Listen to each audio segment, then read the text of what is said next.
We move on now to Asia, where markets closed lower as investors digested the escalation in trade tensions between the U.S. and China after both countries announced tariffs last week. Japan's Nikkei 225 declined 0.75% to close at 22,680.33 points. South Korean markets recorded steeper losses, with the benchmark Kospi ending the session down 1.16% at 2,376.24.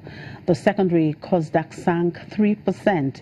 The S&P ASX 200 in Australia bucked the trend, with the index closing up 0.17% at 6,104.10.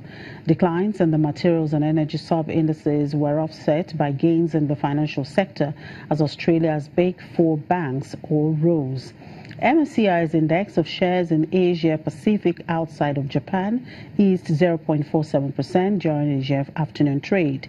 Markets in China, Hong Kong, Taiwan and Indonesia were closed for holidays. And away from the markets and back here in Africa, leading Pan-African banking group Ecobank Transnational Incorporated is arranging a 4-year US dollar denominated senior unsecured bond offering. This is expected to follow a series of fixed income investor meetings in the UK and US. According to ETI, proceeds from the offering will be used for general corporate purposes, including debt refinancing. Meanwhile, the bank has mandated Deutsche Bank, Standard Bank, as well as Standard Chartered Bank as joint book runners for the debt program. And the African Development Bank will, on June 20, launch its flagship electricity regulatory index. The ERI is a special report that measures the level of development of the regulatory frameworks in African countries and examines their impact on the performance of their respective electricity sectors. The ERI was developed from the information collected from electricity sector regulators and power utilities in 15 African countries. It will be launched on the sidelines of the 2018 Africa Energy Forum taking place from June 19 to 22 in Port Louis, Mauritius. Through its New Deal of Energy for Africa, the African Development Bank aims to achieve universal access to energy in Africa by 2025. Achieving this goal will require a significant amount of private investment into the energy and power assets of African countries. The United Arab Emirates has pledged a total of $3 billion in aid and investments to Ethiopia, a major show of support for the new Prime Minister Abiy Ahmed. The UAE will deposit $1 billion in Ethiopia's central bank to ease a severe foreign currency shortage. In 2013, the UAE was one of 3 Gulf monarchies that pledged a total $12 billion to the new government after the military ousted the president from the Muslim Brotherhood.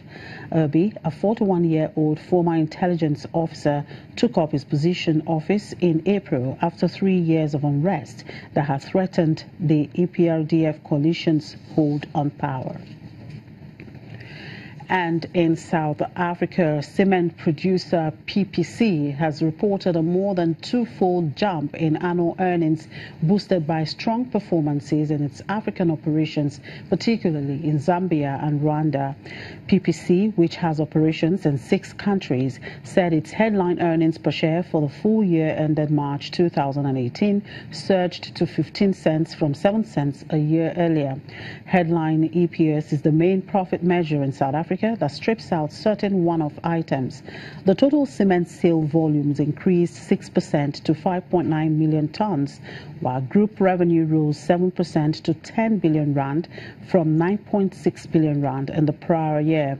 Group core profit, or earnings before interest, tax, amortization and depreciation, fell 9% to 1.9 billion rand due to costs related to corporate actions, ramp-up of plant in the Democratic Republic of Congo and restructuring costs. PPC spent most of 2017 in merger discussions with cement and investment suitors, including local rival Afrosam, Nigeria's Dangote Cement and Irish Building Materials Group CRH. In the meantime, Mercantile Bank Holdings Limited says South Africa's Capitec Bank, Nedbank Group and a consortium including the State Pension Fund has been shortlisted among its potential buyers. Mercantile said in a statement the Public Investment Corporation, Africa's largest asset manager, is leading a consortium seeking to buy the lender, which is owned by CGD, a Portuguese state-owned banking group. A total of 18 non-binding offers were received for Mercantile, which specializes in serving entrepreneurs, and the shortlisted firms would conduct due diligence on the bank soon. We'll take a quick break and we'll be back in a moment. To stay with us.